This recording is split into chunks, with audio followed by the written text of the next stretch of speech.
السلام عليكم ورحمة الله وبركاته. بسم الله الرحمن الرحيم. وصباح نما سنينة لحدة بشا إبريل سنة كالبكون لباتنية اللح أو كوبهجن سديد يتومنك بشا شوال سنة كون أفر بقول فرتنية تضبا تاريخ الهجرية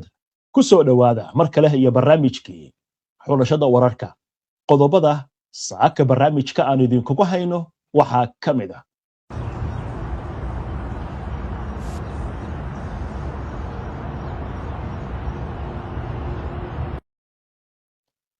وتلابيب iyo magaalooyinka bartamaha koonfurta iyo waqooyiga Israa'iil oo saaka dab iyo holac uu ka baxayo kadib duqeymo loo adeegsaday sawaariikh oo Iiraan ay ku qaaday weeraradan ayaa sababay khasaare dhimasho dhaawac burbur iyo barakac hor la isugu jira Mareykanka iyo Israa'iil oo dhankooda duqeymo xagga cirka ah oo dhimasho dhaawac sababay ku qaaday magaalada Tehran iyo magaalooyinka kale ee ku yaal wadanka Iiraan oo weerar culus la beegsatay Sacuudiga, Bahrain, Qatar, Kuwait iyo Imaaraadka xilli dagaalku uu socdo bishii labaad. Mareykanka ayaa Iiraan u soo bandhigay xabad joojin ka kooban 45 maalmood iyadoo waqti kama dambaysa loo qabtay madaxda Iiraan inay ku aqbalaan heshiiskan. haddaba Iiraan waxaa loo dhigi rabaa dabin ay ku dhacdo warbixin ayaan idinkaga haynaa amuurtan sidoo kale barnaamijka waxaan ku eegaynaa wararkii ugu dambeeyay ee weerarada iyo weerar celiska ay isku hayaan Xisbullah iyo Israa'iil dhammaan wararkan iyo weliba qodobo kale oo faahfaahsan iyo wixii warah ee soo korna intaynu hawada ku jirno ayaan idinkugu soo gudbinaynaa barnaamijka xulashada wararka soo dhawaada mar kale daawadayaal وأنا كما هسنتهين داوشة برنامجك حالي انتي نلا سعوتي برنامج جدنا waxaan idinku soo gudbinay duqeyn culus oo Iiraan ay ku qaaday magaalada Haifa ee waqooyiga Israa'iil dhismo ka kooban 16 dabaq ayaa gantaal uu ku habsaday arrinta la yaab kale waxay ahayd gantaalkaasi waxaa la sheegay in 7 gantaal oo nidaamyada difaaca laga horgeeyay laakiin uu soo jiiray kadibna uu ku dhacay dhismahaasi halkaas waxaa ku dhaawacmay ilaa iyo 11 qof laakiin 4 qof ayaa waxa la sheegay inay ku hoos jiraan dhismaha hoostiisa haddaba waxaa hadda la xaqiijinayaa in 2 qof meydkooda la soo saaray intii kalena weli laga baadigoobayo goobtaasi waa in ka badan 12 saacadood baadigoobkaasi oo socda tan waxaa lagu macnaynayaa inay tahay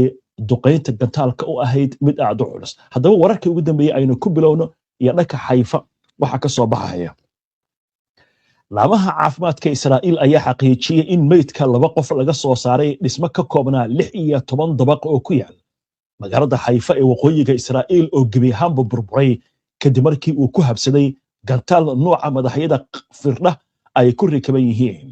kaas oo Iiraan xalay ay ku tuurtay aagaasi sidaasi waxaa sheegay telefishinka kanaal 12 ee Israa'iil laga leeyahay dhinaca kale ciidanka ilaalada kacaanka islaamiga ee Iiraan ayaa goordhaweyd weerar culus oo loo adeegsaday sawaariikh waxay ku qaadeen bartamaha iyo waqooyiga Israa'iil iyadoo la xaqiijiyay khasaare naf iyo maal isugu jira warbaahinta Israa'iil ayaa xaqiijisay in ugu yaraan 10 qof ay ku dhaawacmeen aagga Tel Aviv weyn kuwaasi oo qaarkood dhaawacood uu yahay mid aad u culus sawaariikhda Iiraan ayaa ku habsatay magaalooyinka Tel Aviv, Petah Tikva iyo magaalooyin kale oo ku yaal bartamaha Israa'iil iyadoo la sheegay burbur ballaaran iyo dab ka kacay goobaha ay ku dhaceen firarka qaraxyada iyo gantaalada tooska ee Iiraan ay soo riday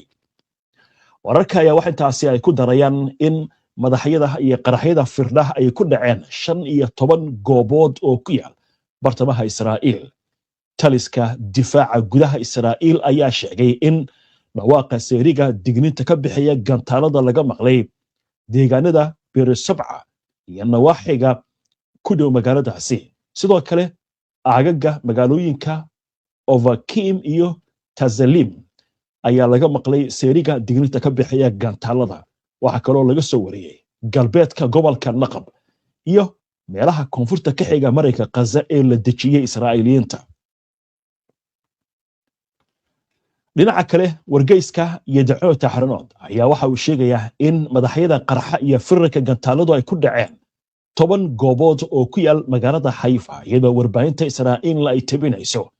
in dhowr dhisme iyo gaadiid yeel aagag ay qarxiyadu ka dhaceen ay gubteen oo waxyeello ay soo gaartay. weerarkan ayaa la sheegay inuu ahaa mid aad u ballaaran waxaana muuqanaysa sida khubaradu ay sheegayso Israa'iil inay ku sii yaraanayaan nidaamyada difaaca hawada taasna ay sababayso in gantaalada Iiraan ay ka gudbaan goobaha la beegsanayo. dhanka Iiraan weerar kale oo culus ayaa lagu soo warramayaa inay qaadeen Mareykanka iyo Israa'iil. wakaaladda wararka Faacis ee laga leeyahay waddanka Iiraan ayaa goordhaweyta soo tuurtay war ay ku sheegayso in 4 gabdhood iyo 2 wiil oo da'doodu ay ka yartahay 10 sano lagu dilay weerar Mareykanka iyo Israa'iil ay ku qaadeen gobolka Tehran ee caasimadda iyadoo la sheegayo in weeraradan sidoo kale ay ka dhaceen degmada Baharistan halkaasi oo 13 qof ayagana lagu dilay. militariga Israa'iil ayaa ku dhawaaqay in ay soo dhameystireen mowjad weerar oo lagu beegsaday kaabayaasha nidaamka Iiraan ee magaalada caasimadda ah. aanay sheegeen in ciidamadoodu weeraradan ay ku guuleysteen in ay burburiyaan kaabayaal muhiim ah. warbaahinta Iiraan ayaa warisay weerar badan iyo dhimasho laga soo tabinayo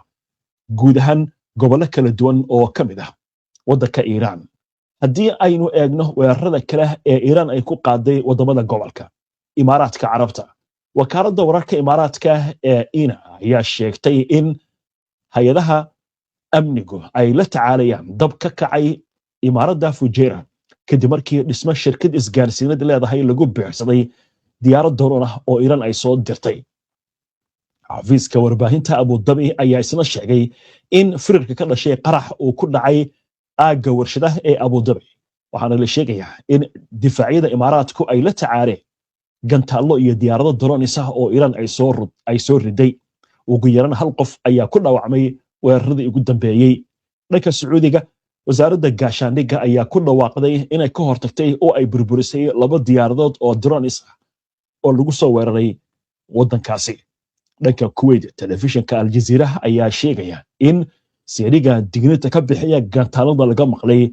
aaga kala duwan oo ku yaal magaalada Kuwait waxaana la sheegay in nidaamyada difaacu ka jawaabeen weeraradan oo loo adeegsaday sawaariikh iyo diyaaradaha droneska. lama soo warin wax khasaare ah. Qatar wasaaradda gaashaandhigga ayaa waxa ay sheegtay in dalka lagu soo weeraray dhowr diyaaradood oo drone ah iyo 2 gantaal oo nooca cruise-ka oo dhanka Iiraan ka yimid waxaana la sheegay in ciidamada ku guuleysteen dhammaanba inay ka hortagaan wasi hadalka loo dhigay. xagga Bahrain xarunta isgaarsiinta qaranka ayaa waxa ay sheegtay in saacadihii la soo dhaafay 13 diyaaradaha droneska ah lagu soo weeraray magaalooyin kala duwan oo ku yaal Bahrain. wasaaradda arrimaha gudaha ayaa sheegtay in difaacyada madaniga ay ku guuleysteen in la xakameeyo dab ka kacay mid ka mid ah xarumaha la beegsaday iyadoo aan la soo sheegin wax khasaare ah oo dhimasho ama dhaawac ah. isku horimaadada Xisbullah iyo Israa'iil haddii aynu eegno ururka Xisbullah ayaa ku dhawaaqay goordhaweyto inay gantaalo ku duqeeyeen magaalada Nahariya ee ku taal waqooyiga Israa'iil waxaana la sheegay sidoo kale inay beegsadeen ciidamo Israa'iiliin ah oo ku sugnaa koonfurta waddanka Lebanon. telefishinka Al Jazeera ayaa goordhaweyto tabiyay war sheegaya in 4 qof ay ku dhinteen kadib markii gaari marayay magaalada la yiraahdo Kafar Rumaan ee ku taal koonfurta Lebanon Israa'iil ay ku dhufatay Garnayl. lama soo sheegin dadkan tooda iyo waxa ay yihiin. waxaan u gudbaynaa goordhow war la xiriira Mareykanka oo Iiraan u soo bandhigay hindise ka kooban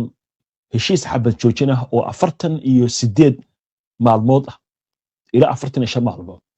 haddaba Iiraan ma aqbali doonta arrintan? maxayse ka macno tahay arrintani? Iiraan ma damin baa loo dhigayaa?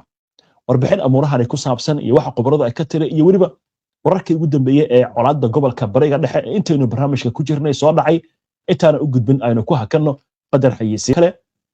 Mareykanka oo la sheegayo Iiraan inuu soo gudbiyay hindise xabad joojina. Iiraan ma aqbali doonta mise tani waxay ka macno tahay damin loo dhigayo? shabakada wararka ee Axios ee laga leeyahay waddanka Mareykanka ayaa ka soo xigatay ilo xoggaal ah oo sheegaya in hindisaha xabad joojinta ee haatan laga fakarayo uu yahay mid lagaga hortagayo weerar ballaaran oo Mareykanka iyo Israa'iil ay ku qaadaan waa si hadalka loo dhigay Iiraan iyadoo sidoo kalena laga fogaanayo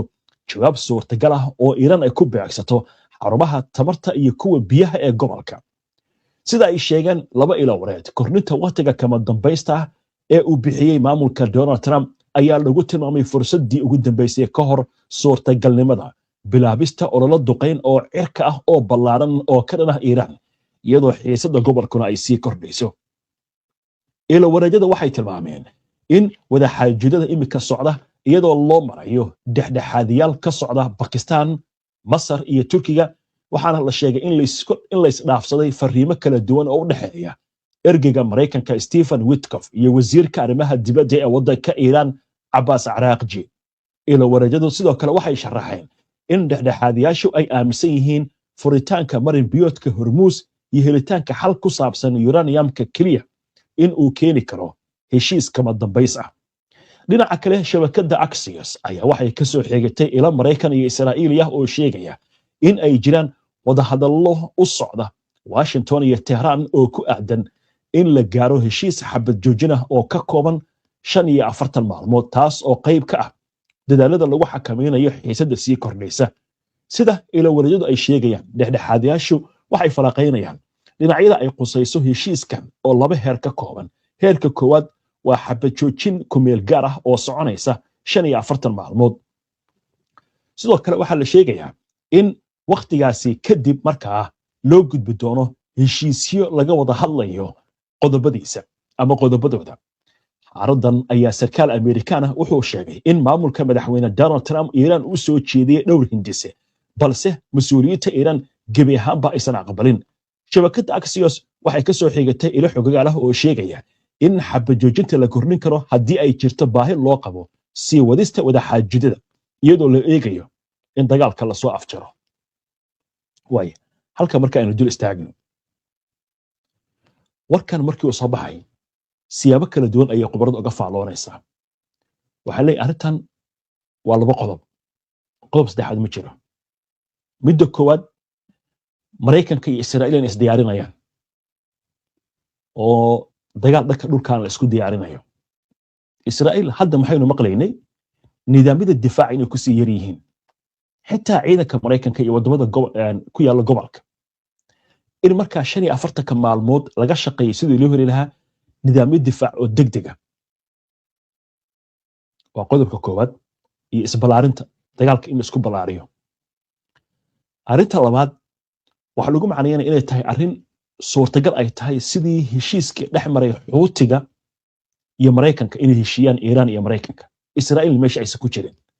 maxay taasi ka macno tahay marka Israa'iil iyo Iiraan dagaalkooda inuu sii socon doono duqeynta ay sii socon doonto